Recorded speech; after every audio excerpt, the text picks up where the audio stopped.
গঙ্গা থানার পুলিশ আমাদের এখন গ্রেফতার করেছে।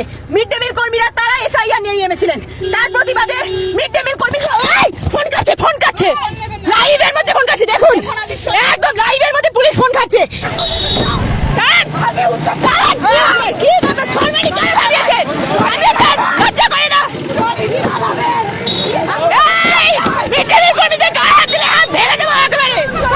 বর্তমানে এসআইআর নিয়ে বাংলার মানুষ তারা রাস্তায় নেমে আন্দোলন করছে। আজকে দেখলাম যে দেগঙ্গাতে এসআইআর নিয়ে আইএসএফ এর বেশ কয়েকজন সমর্থক কর্মীরা তারা আন্দোলন করছিল এবং সেখান থেকে তাদের কথা আন্দোলন করছিল এবং আইএসএফ এর বেশ কিছু মহিলাদেরকে গ্রেফতার করছে পুলিশ। কি বলবেন একটু?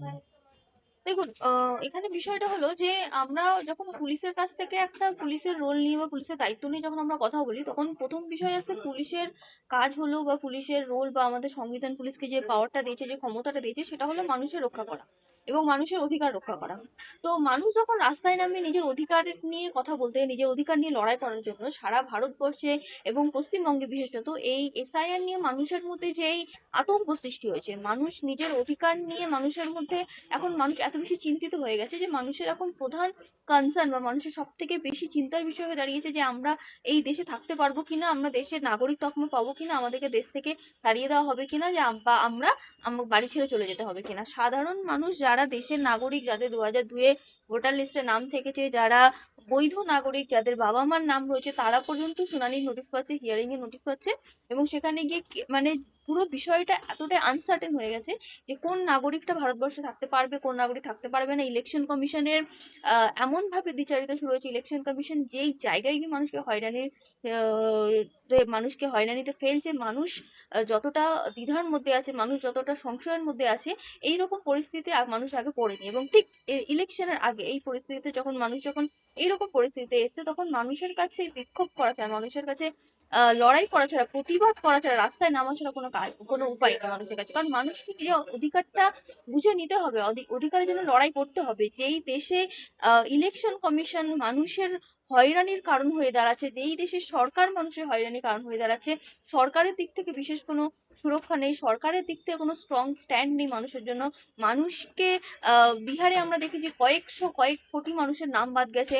আসাম, উড়িষ্যা, কোনো দেশে প্রত্যেকটা রাজ্যে মানুষের নাম ইললিগাল ভাবে, ইললজিক্যাল ভাবে মানুষের নাম বাদ দেওয়া হয়েছে, মানুষকে ক্যাম্পে পাঠানো হয়েছে। সেখানে গিয়ে মানুষের মধ্যে ভয় থাকাটা অত্যন্ত স্বাভাবিক। এবং আমাদের পশ্চিমবঙ্গে যেখানে বিশেষ করে টার্গেট করা হচ্ছে, পশ্চিমবঙ্গে বাঙালিদেরকে বিশেষ করে টার্গেট করা হচ্ছে, বাঙালিরা পশ্চিমবঙ্গের বাইরে যাচ্ছে, সেখানে গিয়ে বাঙালিকে টার্গেট করা হচ্ছে।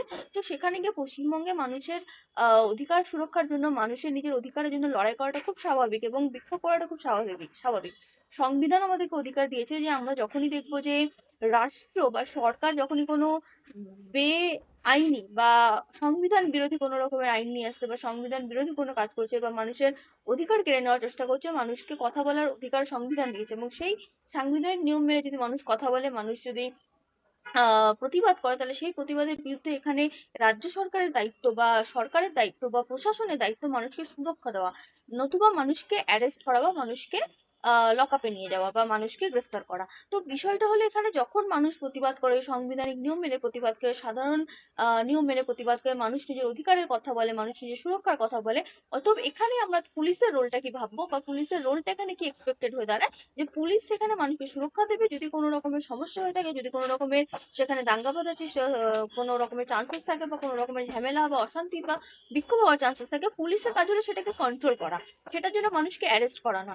এবং গত কয়েক মাস থেকে বা গত কয়েক বছর থেকে আমরা দেখে আসছি, বা ঠিক ইলেকশনের আগে যেটা আমরা দেখে আসছি, যে পুলিশকে ঠিক এমন ভাবে রাজনৈতিকভাবে কাজে লাগানো হয় যে যখনই সরকার বিরোধী কোনো রকমের বক্তব্য আসে, সরকার বিরোধী কোনো রকমের কণ্ঠ আসে, তখন সেটাকে দমিয়ে দেওয়ার জন্য পুলিশকে কাজে লাগানো হয়, পুলিশকে অ্যাকশন ফোর্স হিসেবে তখন কাজে লাগানো হয় এবং পুলিশ গিয়ে মানুষের গ্রেফতারি করে। এবং এখানে গিয়ে যে কোনো রাজনৈতিক দল যেটা যখন সরকারের বিরুদ্ধে চলে যাচ্ছে, পশ্চিমবঙ্গে পুলিশকে আমি মনে করি যে পশ্চিমবঙ্গের পুলিশ কিছু কিছু জায়গায় খুব অ্যাক্টিভ কাজ করে, খুব তৎপরভাবে কাজ করে এবং যেই জায়গায় গিয়ে মানুষকে সুরক্ষা দেওয়ার কাজটা তারা করে। কিন্তু কোথাও কোথাও এই পুলিশে আবার রক্ষা থেকে বকরুক হয়ে যাচ্ছে যখন সরকারের বিরুদ্ধে কোনো মানুষ কথা বলছে এবং সরকারের বিরুদ্ধে এক শ্রেণীর মানুষ কথা বলছে। অতএব সরকারের বিরুদ্ধে যখনই আমরা কথা বলি, আমরা প্রতিবাদ করি, আমরা যখন নিজের অধিকারের কথা বলি, তখন সেখানে পুলিশের দায়িত্ব হয়ে যায় মানুষকে সুরক্ষা দেওয়া, মানুষকে গ্রেফতার করা। অতএব এখানে যদি কোনো ভিন্ন মতের রাজনৈতিক দল, ভিন্ন মতের যারা সরকারের বিরুদ্ধে কথা বলছে, সরকারের গাফিলতি নিয়ে কথা বলছে, সরকারের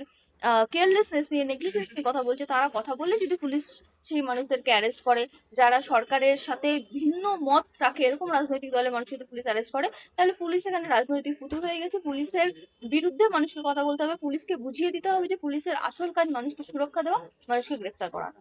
প্রথমে তৃণমূল কংগ্রেসের নেতাকর্মীরা বলেছিল যে এসআইআর নিয়ে কারো ভয় পাওয়ার দরকার নেই, আপনারা সঠিকভাবে ঠিকঠাকভাবে কাগজপত্র জমা দেবেন।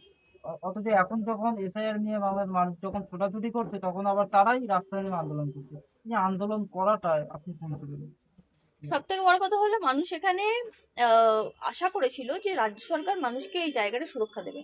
মানুষের এক্সপেকটেশন ছিল যে রাজ্য সরকার সুরক্ষা দেবে, খোদ মুখ্যমন্ত্রী সুরক্ষা দেবে, কারণ খোদ মুখ্যমন্ত্রী নিজে বলেছিলেন যে আমার লাশের ওপর থেকে গিয়ে এসআইআর করতে হবে, আমার লাশের ওপর থেকে গিয়ে আমি এসআইআর করতে দেবো না, মানুষের নাম বাদ দেবো না। সেখানে গিয়ে মানুষের 1.5 কোটি মানুষের নাম বাদ গেছে। 1.5 কোটি মানুষ, মানে আমরা কল্পনাও করতে পারি না যে 1.5 কোটি মানুষের নাম যখন বাদ যেতে পারে, তখন সেখানে গিয়ে কোন কোন মানুষরা, কারা কারা বাদ যেতে পারে। মানে শুনানিতে এমন এমন মানুষের ডাক আসছে যাদের 2002 ভোটার লিস্টে নাম আছে, যাদের বাবা মার পরিচয় মানে স্পষ্ট, যাদের প্রত্যেকটা ডকুমেন্ট স্পষ্ট, সবকিছু স্পষ্ট, তার সত্ত্বেও তাদেরকে হিয়ারিং নোটিস, শুনানি নোটিস আছে। সেখানে গিয়ে মানুষের মধ্যে ক্ষোভ হওয়াটা খুব স্বাভাবিক।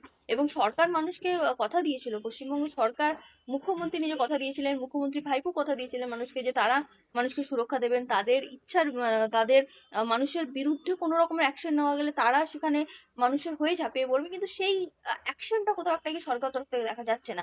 সরকারকে যে প্রোটেকশন দেওয়া দরকার কথা ছিল সাধারণ মানুষের, সেই প্রোটেকশনটা মানুষ দেখতে পাচ্ছে না।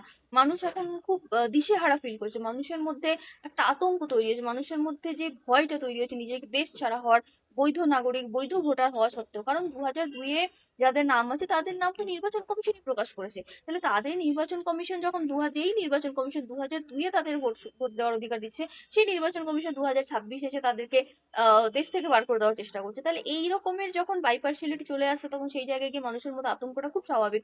এবং পশ্চিমবঙ্গ সরকার যদি নিজের দায়িত্ব বুঝে না কাজ করে, তাহলে মানুষের মধ্যে তো খুব জন্মাবে, মানুষের মধ্যে প্রশ্ন আসবে। এবং মানুষ বুঝে নিয়েছে যে সরকার মানুষের দায়িত্ব নিচ্ছে না, সরকার অন্য রকমের দায়িত্ব নিতে ব্যস্ত, সাধারণ মানুষের দায়িত্ব সরকার নিতে চাইছে না এখানে। সেই জায়গায় গিয়ে মানুষের মধ্যে খুব হওয়াটা খুব স্বাভাবিক, মানুষের প্রতিবাদ খুব হওয়াটা খুব স্বাভাবিক।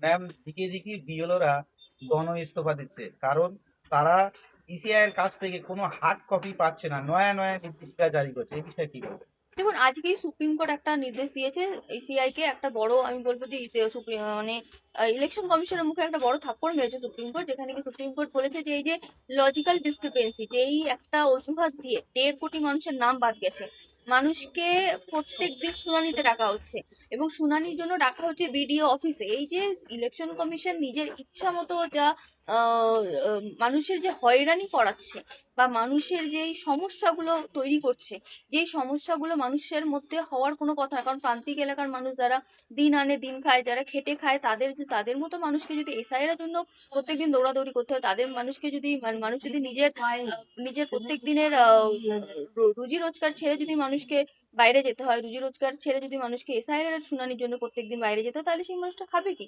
তার খাওয়ার দায়িত্ব কে নেবে? তার প্রত্যেকদিন তার একটা সংসার আছে, তার বাড়িতে বাচ্চা আছে, তার বাড়িতে একটা ফ্যামিলি আছে। সে যদি একদিনের খাবার না বাড়ি নিয়ে যেতে পারে, মানুষকে তার বাড়িতে অনাহারে থাকতে হবে, তার বাড়ির শিশুদের, তার বাড়ির মহিলাদের এবং সদস্যদের।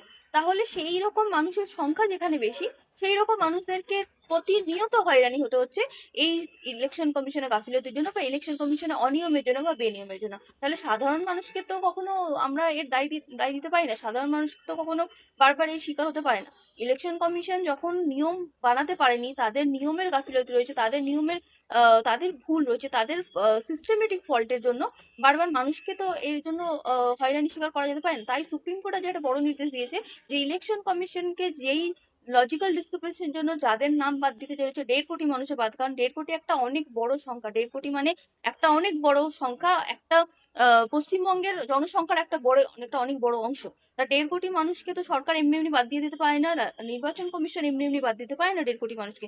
সেখানে গিয়ে সুপ্রিম কোর্ট বলেছে যে সঠিক কারণ দেখাতে হবে, কি কারণে 1.5 কোটি মানুষের নাম এসেছে, কি কারণে এদেরকে শুনানিতে রাখা হচ্ছে, এবং বিডিও ছাড়া লোকাল যে যে বডিগুলো আছে পঞ্চায়েত এবং যা বিএলও অফিস যা আছে সেখানে গিয়ে মানুষকে শুনানির জন্য ডাকতে হবে বিডিও অফিস ছাড়া। কারণ মানুষকে বারবার হয়রানি ইলেকশন কমিশন যে করাচ্ছে সেই দিকটায় বন্ধ করার জন্য আজকে সুপ্রিম কোর্টের এই রায় দিয়েছে, এবং সুপ্রিম কোর্টের এই রায়কে সমর্থনযোগ্য রায়, এবং সবসময় আমরা সুপ্রিম কোর্ট মানুষের অধিকারের জন্য সুপ্রিম কোর্ট কথা বলে। কারণ যখনই সরকার বা রাষ্ট্র যখন মানুষের অধিকার কেড়ে নেওয়ার চেষ্টা করে তখন জুডিশিয়ারি সবসময় মানুষের পাশে থাকে, এবং আগামী দিনেও আমি মনে করবো সুপ্রিম কোর্ট এইভাবে মানুষের অধিকার রক্ষার কথা বলবে এবং মানুষের পাশে থাকবে।